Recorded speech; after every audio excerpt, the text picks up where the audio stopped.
यदि आप अपने मन को संभाल नहीं पाए तो फिर कहां भाग के जाओगे। इन्हीं की शरणागति से तो निर्विकार हुआ जाता है, निश्चिंत हुआ जाता है, निर्भय हुआ जाता है। इनके चरणों को छोड़कर कहां निश्चिंतता होगी, कहां निर्भयता होगी।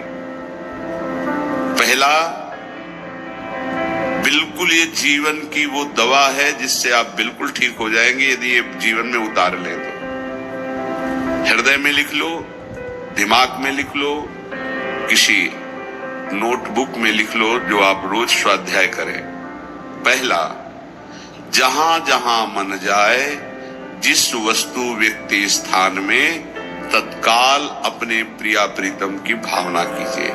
ये राधा वल्लभ लाल जी, क्योंकि ये वो व्यक्ति पहले भी नहीं था, बाद में भी नहीं रहेगा। बीच में जो व्यक्ति दिखाई दे रहा है, ये व्यक्ति नहीं, मेरे प्रभु है। वस्तु नहीं, मेरे प्रभु है। ये स्त्री नहीं, ये प्रभु है। ये पुरुष नहीं, ये प्रभु है।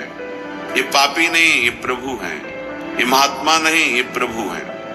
मान लो, सवाल हल हो जाएगा।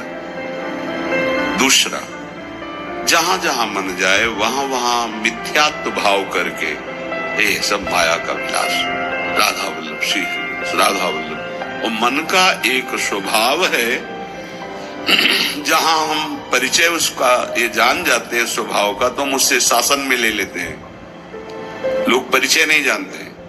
जीव ही आप जानेंगे, ये भागाते हुए आ जाएगा। इसको सेकंड में भी कम समय में अधीन किया जा सकता है, और पूरा जन्म लग जाएगा फिर भी अधीन नहीं कर पाओगे। बात को समझिए। ये एक सेकंड में विश्व ब्रह्मांड में कहीं भी यदि इसका परिचय है, वो तत्काल पहुंच जाएगा। वायु भी इसके समान वेगवान नहीं है। मन, अगर अमेरिका गए हैं, आपने वो दृश्य देखा है, कोई एरिया, महल, घर, जो भी, एक सेकंड के कम हिस्से में वो पहुंच जाएगा। ऐसे मन को प्रभु में लगाने के लिए जहां मन जाए, और जाना कि गया, इतना सावधान साधक होना। गया, वो तत्काल आ जाएगा, उसको बुलाना नहीं पड़ेगा, वो तत्काल लग जाएगा। राधा वल्लभ श्री हरिवंश, राधा वल्लभ श्री हरिवंश, राधा वल्लभ। हो सकता है 5 बार न कहे पाओ, फिर भाग जाए, फिर उसे लाना है। इसे कहते हैं अभ्यास योग।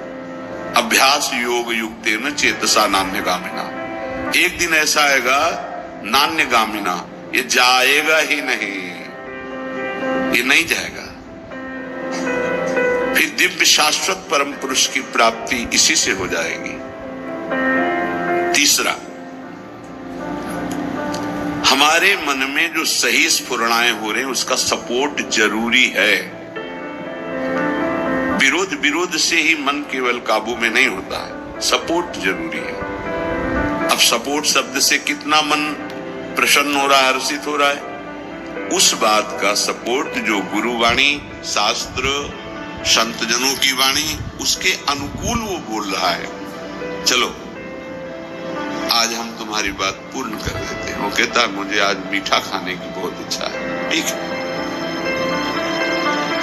हम श्री जी को भोग पधराते हैं, नाम कीर्तन करते हैं, आचमन कराते हैं, फिर उसको पा लेते हैं। बिल्कुल वो आपको भजन में विरोधी भाव नहीं पैदा करेगा।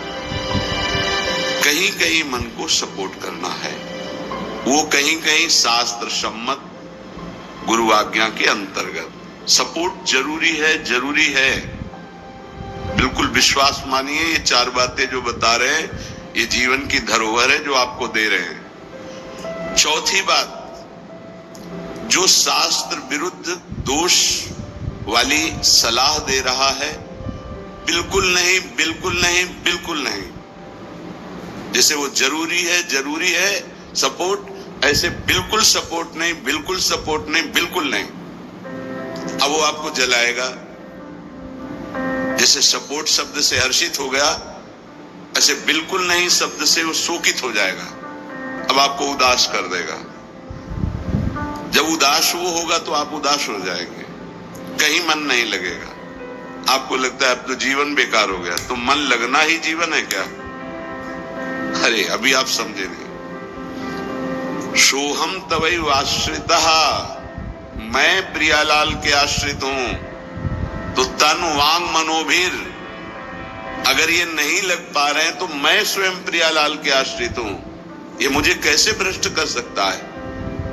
तनु वांग मनोभिर, शरीर वाणी और मन, ये हम समर्पित कर रहे हैं। तो शरीर वाणी मन ये तीनों धोखा दे रहे हैं। शरीर बीमार हो गया है, जबान खराब हो गई है, मन गलत चिंतन करा रहा, तो हमारा बाल बांका भी नहीं कर सकता, क्योंकि सोहम तवैवाश्रिता, मैं स्वयं प्रियाजू की शरण में हूं। उपासक ये 4 बातें नोट कर ले, बहुत ये जीवन के लिए अत्यंत लाभदायक है। जब आपका मन आपको परास्त कर रहा है, जला रहा है, वो जलन सिर्फ मन को प्राप्त हो रही, आपको नहीं। आप बिल्कुल दूर हैं, आप दृष्टा हैं, आप साक्षी हैं उसके, आप स्वामी हैं उसके। यदि आप स्वीकृति नहीं देंगे तो आपसे पापाचरण नहीं करा पाएगा। आपको डरना नहीं कि अब मन में काम आ गया, क्रोध आ गया, अब तो मेरी दुर्गति हो जाएगी, बिल्कुल नहीं। देखो जरा, इस पर विचार करो। क्या शरीर को त्याग देने से परम पद मिल जाएगा? दुखों की निवृत्ति हो जाएगी? क्या निर्विकारता आ जाएगी? नहीं। ऐसे शरीर को नष्ट करने वाले को प्रेत योनि मिलती है। प्रेत योनि महाभयानक कष्टदायी, जिसमें वो दरिया के समीप रहते हुए बूंद पानी नहीं पी सकता, केवल वायु भक्षण करके वो जलता रहता है। कितने समय तक इसकी कोई सीमा नहीं है, युग युग बीत सकते हैं। ये मन जिसको तुमने अपना माना, कितनी दुर्गति का रास्ता चयन करा दिया। उपासक मस्ती सीखे। अरे चाहे गृहस्थ हो या विरक्त हो, भगवद आश्रित मस्त रहना सीखो। सदा रहो अलमस्त, नाम की धुन में हो जा मत वाला। निरंतर नाम, क्या फर्क पड़ता है मन सही है या गलत, क्या फर्क पड़ता है? क्यों? क्योंकि मैं स्वयं प्रभु के आश्रित हूं। मैं सच्चिदानंद का सच्चिदानंद अंश हूं। ना मैं कभी दूषित था, न दूषित हूं, न दूषित रहूंगा, और ना सृष्टि में किसी की सामर्थ्य है कि मुझे दूषित कर सके। इंद्रियां दूषित हो सकती हैं, मन दूषित हो सकता है, क्रिया दूषित हो सकती है। अब हम प्रभु के बल से इन इंद्रिय, मन और शरीर के दोषों का नाश करूंगा, ना कि इनके अनुसार चलूंगा। ये उपासक का स्वरूप है। व्यथा इंद्रिय प्रमथन स्वभाव वाली, मनुष्य प्रमथन स्वभाव वाला, इनके मथित होने पर, मनमथ नाम है काम का, वो इनमें बैठ करके ऐसा प्रमथन करता है, ऐसी व्यथा उत्पन्न करता है कि साधक का तदात्म भाव होने के कारण वो असहनीय हो जाता है और वो गलत संकल्प और चेष्टा में उतर जाता है। इसी को सह गया सो महापुरुष। यम ही न व्यथयन्ते ते पुरुषम पुरुषर्षभ। हे पुरुषों में श्रेष्ठ अर्जुन, अर्थात वो पुरुषों में श्रेष्ठ पुरुष है जो प्राप्त व्यथा को सह जाता है।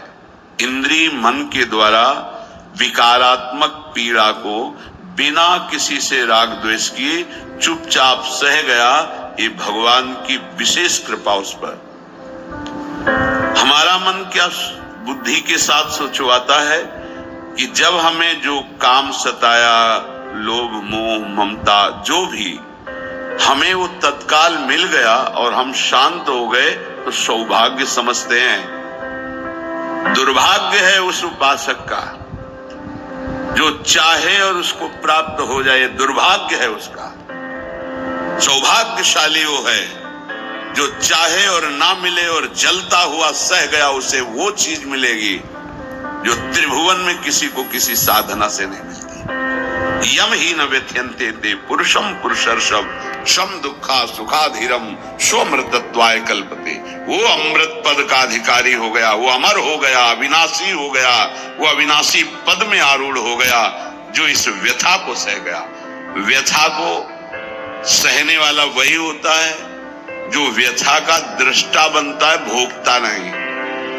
तुम दृष्टा हो, बात समझिए। आपने देखा आपका मन गलत चाह कर रहा है, ये आपने देखा, आप में नहीं है, मन में है। पर कहने को होता है कि मेरे मन में दोष आ गया, लेकिन मेरे मन में नहीं, वो मेरे में आ गया, मैंने स्वीकार कर लिया। यही दुर्दशा है माया के द्वारा की गई। इसी का नाम जड़ चेतन ग्रंथि है। यही चिज्जड़ ग्रंथि है जिसका नाश करते हैं वेदांत के द्वारा, भक्ति के द्वारा, योग के द्वारा, कर्म योग के द्वारा, सत्संग के द्वारा, शास्त्र स्वाध्याय के द्वारा। आपको विविध शास्त्रों का सार 5 मिनट में मिल गया। जो जीवन भर प्रयोग किया गया शास्त्र स्वाध्याय करके संतों की कृपा से, वो 5 मिनट में मिल गया। अगर इसे स्वीकार कर लें तो बहुत जल्दी आप महात्मा बन जाएंगे, चाहे गृहस्थ में हो या विरक्त में। महात्मा का संबोधन स्थिति से है, बाहरी किसी पद पदवी से नहीं। स्थिति होती है, उसे महात्मा कहते हैं। महात्मा शब्द भगवान के आगे भी लगता है, महात्मा श्री कृष्ण, ऐसा कई बार महाभारत में संबोधन हुआ। महापुरुष भगवान को कहते हैं, वंदे महापुरुष ते चरणारविंदम। जो भगवान में तन्मय हो गया वो महात्मा, जो भगवान में भगवत भाव को प्राप्त कर लिया वो महापुरुष, अर्थात भगवान और भगवान के जनों में अभेद स्थिति हो जाती है। अगर ये आज जो चर्चा हो रही इसको आप अपने जीवन में नहीं धारण कर पा रहे तो दुर्भाग्य है, जलोगे, रोगे, परेशान कर देगा तुम्हें मन। इसको बहुत बार सुनना। एक एक शब्द ये अमृत है, ये जीवन का सार हम आपको बता रहे हैं। मन से लड़ने की ये युक्तियां हैं जिससे साधु अपने मन को भगवान में लगाकर शांत करता है। जब हमारा मन भगवन्मय होने लगता है तो उसमें भाव का प्रादुर्भाव हो जाता है। फिर ये जो अभाव है इसी से कामनाएं प्रकट होती है। शब्द को पकड़ना, मन में सुख का अभाव ही भोगों की कामना पैदा करता है। मन में भगवत भाव ही निर्विकारता की स्थिति प्रदान करता है।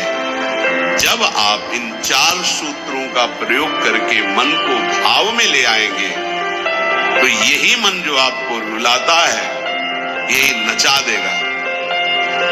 पायो जी पायो मैंने राम रतन पायो, नाच पड़ोगे कि वस्तु अमोलक दी मेरे सतगुरु, निष्दिन बढ़त सवायो, रात दिन आनंद बढ़ रहा है, सदगुरु ने निहाल कर दिया। किसी को ऐसा लगता हो कि हाथ रखने से ये विकार नष्ट हो जाते हैं, आज तक हमने कहीं शास्त्र में नहीं पाया ऐसा, कई संतों से ऐसा नहीं पाया। सबने उपदेश दे करके, कृपा शक्ति दे करके साधन में लगाया और उसको परिपक्व किया, उपासक को बलवान बनाया। अगर ये आशीर्वाद से होता तो उपदेश ना देकर सबके हाथ माथे पे रख देते, भगवान सबका मंगल करे, सब निर्विकार हो जाए।